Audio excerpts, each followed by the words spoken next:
What's up, everybody? It's JT Sports back to you guys with another video. In this video, I'm going to be talking about the Washington Redskins impact players for the 2019 NFL season. Now, the first player that I have on this list is quarterback DWAYNE Haskins. Now, the Washington Redskins, they took DWAYNE Haskins 15th overall after everybody thought that he was going to get drafted by the New York Giants, but he ended up falling to the Washington Redskins at 15th. And I have him on this list because I think he's going to be the starter. And I talked to my Washington Redskins insider about this. If you guys want to see that video, it will be a little description box up top or a little card, so you guys can go check that out. But I have DWAYNE Haskins on this list because I feel he's going to be the starter. My Washington Redskins insider gave me a little info why he feels he would be the starter. But overall, Jay Gruden wouldn't have drafted this guy since he's basically in the last year of his contract. So after this season, the Washington Redskins can choose to move on from him. And basically, I don't think he will waste a top 15 pick on a quarterback just for him to sit a year and a very key year for him. Basically, he's on the hot seat. And he really needs DWAYNE Haskins to be productive and have a really good season if he wants to look to keep his job and get another contract going to the next season. You don't draft a quarterback in the top 15 of the NFL draft just for them to sit a couple of years and stuff like that. Jay Gruden wants to win now. His job is in jeopardy. So now I have a feeling he's going to make DWAYNE Haskins the starter, man. Like, why would you draft him 15th overall just for him to sit on the bench behind guys like Colt McCoy, who's not better than DWAYNE Haskins? Yeah, they might have a better understanding of the playbook than DWAYNE Haskins, but no quarterback on that roster is better than DWAYNE Haskins. Next up, I have halfback Adrian Peterson. Now, I wanted to put Darius Geis on this list, but we don't know if Darius Geis is even going to be healthy around that time the season starts. And also, when he comes back, it's going to take him a while to get incorporated in the offense. I do believe Darius Geis is going to become the number one back for the Washington Redskins eventually, sometime this season, but I just don't think it's going to be soon enough for him to be an impact player for the Washington Redskins on his list. So I went ahead and put Adrian Peterson on his list. He had 1,042 rushing yards, 7 touchdowns, and average 4.2 yards per carry. Adrian Peterson, despite being way past the age for running backs to still be productive. He still had a very productive season last year, over 1,000 yards, was averaging over 4 yards per carry. And I'm expecting Adrian Peterson to have a very solid season until Darius Geis ends up becoming the lead back. But even when Darius Geis becomes a lead back, I still feel Adrian Peterson is going to be able to have a pretty productive season. And he's probably going to get a good amount of carries when that happens. Also, I think he'll probably, once Darius Geis comes back, he'll probably go from 20 carries to probably 16, 15 carries per game, which I still feel is a solid amount of touches for Adrian Peterson considering his age. And also, what nobody talked about is how Adrian Peterson didn't miss a game last year. He played in all 16 games. And I think Adrian Peterson is a still very, very productive running back in the NFL despite his age, and he's going to have a huge impact on the Washington Redskins offense going into the 2019 NFL season. Next up, we have wide receiver Josh Doctson. Last season, he had 532 receiving yards, 44 receptions, and 2 touchdowns. Washington Redskins declined his fifth-year option, and the reason why was because they need to see more production out of him. And that's true because he is their best wide receiver on the roster as of right now. He's going to be their number one wide receiver, and this season he's going to have a chance to show what he's able to do. Really hasn't lived up to expectations. Didn't live up to the hype when he was drafted a few years ago. And that's a big reason why the Washington Redskins decided to decline his fifth-year option. He's still on the roster. He could still be a Washington Redskin, but he's going to have a big season this year. And I believe that he will. I think Josh Doctson last season, he showed flashes of potential. And I think he's going to be a wide receiver that has a Tyler Boyd-like season because Tyler Boyd had a breakout year last year. And I think Josh Doctson is going to have that kind of a season. I think he's going to have over 1,000 receiving yards. He's going to have 80 receptions, and he's going to have 7 to 8 touchdowns. And he's going to be a good target and a reliable option for DWAYNE Haskins to throw to in his rookie season. Next up, we have wide receiver Terry McLaurin, who the Washington Redskins drafted in the 3rd round of the 2019 NFL Draft. Terry McLaurin played for the Ohio State Buckeyes along with DWAYNE Haskins. And DWAYNE Haskins on Twitter said for whichever team drafts him, make sure to draft one of the guys. The Washington Redskins went ahead and did that. And Terry McLaurin, My Washington Redskins insider was very, very high on Terry McLaurin. Link to that video, and it's a card that's going to be popping up for that video. Also, the Washington Redskins draft breakdown. If you guys want to see that video as well.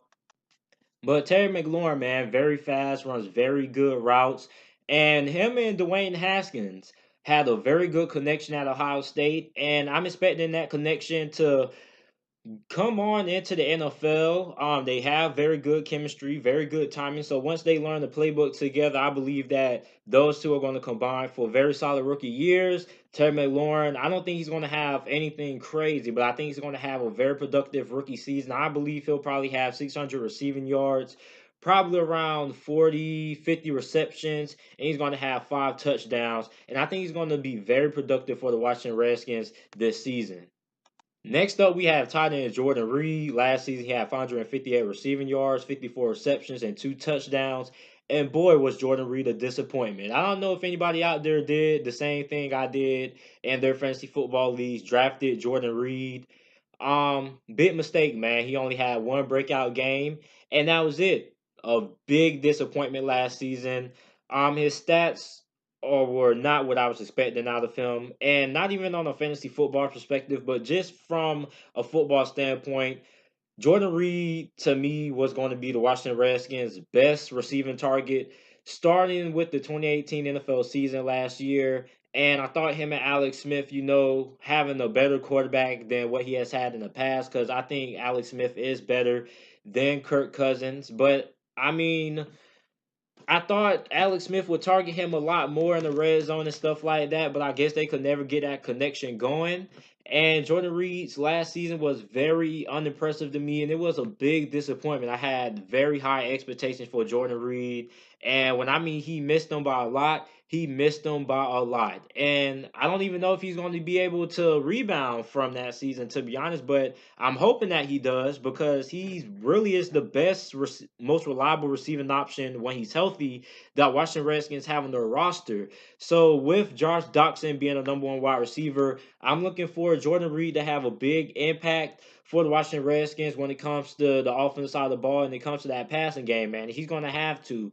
And this season, what my expectations are for him, hopefully he comes close to him, at least 1,000 receiving yards, 70, 80 receptions, and 8 touchdowns. And I think he's going to have that kind of a season because he's kind of going to be carrying the load for that weak Washington Redskins receiving core. So he's going to have a big season, man. Moving on to the defense side of the ball, I have defensive end Jonathan Allen, who makes up one of the best defensive lines and probably one of the best front sevens in all the football. I believe the Washington Redskins have a top 5 front seven in the NFL. Jonathan Allen is a beast, man. He has 61 tackles and 8 sacks. Very, very productive. And this year, I'm expecting him to increase his productivity. I'm expecting at least 10 sacks and a Pro Bowl appearance out of Jonathan Allen. I think he's going to be way more than capable of living up to those expectations. He's probably going to exceed my expectations. I wouldn't be surprised if he had 15 or 16 sacks because I think he's that good. And he's a very big part of that Washington Redskins front seven. Another part of that talented Washington Redskins front seven is nose tackle Daron Payne. He had 56 tackles and 5 sacks last season. And I'm a stat guy, I like to throw out stats. The Washington Redskins defensive line had 20 sacks last season combined. You know how hard that is? We're just talking about the defensive line. We're not talking about the outside linebackers, the edge rushers. We're just talking about strictly the defensive line. Those guys had combined for 20 freaking sacks. That is a very talented defensive line that the Washington Redskins have. Top 5 in the NFL, top 5 defensive line. Nobody ever talks about the Washington Redskins defensive line besides, the real football fanatics like me and stuff like that. But when you go on ESPN, you go on NFL Network, you watch those guys on there, those analysts, they never talk about how good the Washington Redskins are up front. At least when I watch, I don't know if I'm wrong. Maybe somebody correct me down in the comment section if you see the Washington Redskins defensive line get attention. But I think that the Washington Redskins defensive line is very, very underrated. They are very, very talented. And I mean, for them to combine for 20 sacks last season is amazing. And I think those guys are the sky's the limit, man. These guys are going to have an even better year than what they had last season, especially DARON Payne. I think he's going to have 8 sacks this year, maybe 9. I wouldn't be surprised if he had 10 sacks. That's just how much confidence I have in this Washington Redskins defensive line. Next up, we have safety Landon Collins. Redskins picked him up in free agency this past offseason to a super mega deal, $84 million. He went to the Pro Bowl last season, had 96 tackles, 4 pass deflections, and 1 forced fumble. Landon Collins is one of the best safeties in the NFL, and he's going to improve that Washington Redskins secondary by a lot now. Him and Josh Norman, and then whoever they plug in at that safety position at free safety, that's going to be a very solid secondary. Landon Collins is a very good safety in the NFL, very good in coverage, is also a pretty solid tackler. And I think he's going to be a very big piece of this Washington Redskins secondary going into the 2019 NFL season. And then he better be a big piece because they're paying this guy a lot of money. So they're expecting big things out of Landon Collins coming into this year and over the next couple of seasons. Next up, before I get to the next guy who I'm on this list, make sure to like the video and subscribe. I upload NFL videos, NFL content daily. So make sure to subscribe to the channel and turn on post notifications so you're always alerted when I upload a new video. So I got linebacker Ryan Kerrigan, who at this point is a elite pass rusher in the NFL. Went to the Pro Bowl last season again, had 46 tackles, 13 sacks, 3 forced fumbles, and 1 fumble recovery. Ryan Kerrigan, very underrated pass rusher. He is an elite edge rusher in the NFL. And I think he doesn't get a lot of attention just because he plays for the Washington Redskins, who don't really get a lot of primetime games like that. And Ryan Kerrigan, man, he's going to have a very big season. I think he has 15 sacks this year. And I think he's on the rise, man. He's going to become a top 5 pass rusher in the NFL in a couple of years. Ryan Kerrigan, man, very underrated. Look out for him going into the 2019 NFL season. Next up, I have cornerback Josh Norman, who last year had 64 tackles, 3 interceptions, 9 pass deflections, 3 forced fumbles, and 1 fumble recovery. Not the same player he was a few seasons ago with the Carolina Panthers, but still a pretty solid cornerback. Probably a top 15, top 20 cornerback in the NFL. He still can hold his own against the top wide receivers in the NFL.